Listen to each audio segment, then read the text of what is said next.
Hello friends, இன்றைக்கி நம்ம கிச்சனில் தமிழ் புத்தாண்டு ஸ்பெஷலாக மாங்காய் பச்சடி எப்படி செய்கிறதுன்னு பார்க்கலாம் வாங்க. இதுக்கு நான் மீடியம் சைஸ் மாங்காய் 2 எடுத்து இந்த மாதிரி மீடியம் சைஸ் பீசஸாக கட் பண்ணி வச்சுருக்கேன்.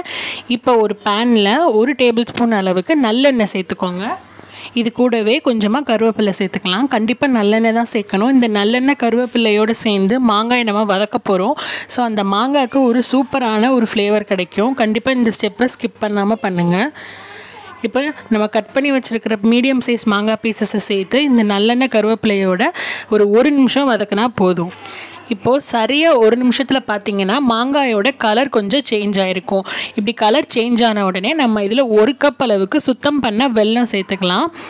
உங்கள் மாங்காயோட புளிப்புத்தன்மைக்கு ஏற்ற மாதிரி நீங்கள் வெல்லத்தை கூட்டவோ குறைக்கவோ செஞ்சுக்கலாம். கொஞ்சம் புளிப்பாக இருக்கிற மாங்காயாக இருந்தால் நீங்கள் ஒரு 1/4 கப்பு வெல்லம் கூட சேர்த்துக்கலாம். இது கூட ஒரு 3/4 கப் அளவுக்கு தண்ணி சேர்த்துக்கலாம். இப்போ நம்ம இந்த வெல்லம் கரையிற வரைக்கும் வெயிட் பண்ணலாம்.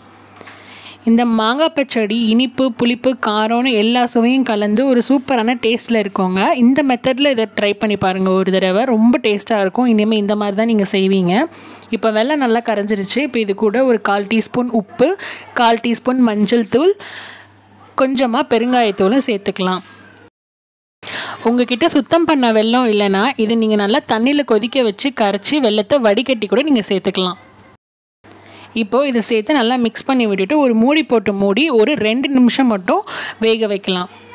மாங்காய் நல்லா சாஃப்டாக வெந்து வரும். இப்போ 2 நிமிஷம் ஆயிடுச்சு. மாங்காய் நல்லா வெந்துருச்சு.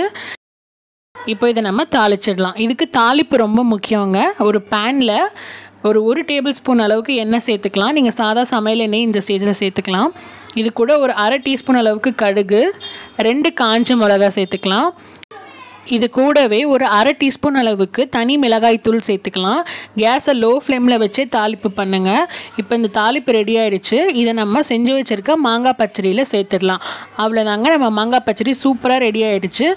மாங்காயை இந்த மாதிரி தோலோடையே சேர்த்து நல்லெண்ணெய் சேர்த்து வதக்கி செஞ்சு பாருங்கள். ரொம்ப சூப்பராக இருக்கும். நார்மலாக நம்ம ஜாம் மாதிரி செய்கிறத விட இந்த மாதிரி செஞ்சு பாருங்கள். சாப்பிட்றதுக்கு ரொம்ப நல்லாயிருக்கும். இட்லி, தோசை, பூரி, சப்பாத்தின்னு எல்லாத்துக்குமே இது நல்லாயிருக்கும். இனிய தமிழ் புத்தாண்டு நல்வாழ்த்துக்கள்.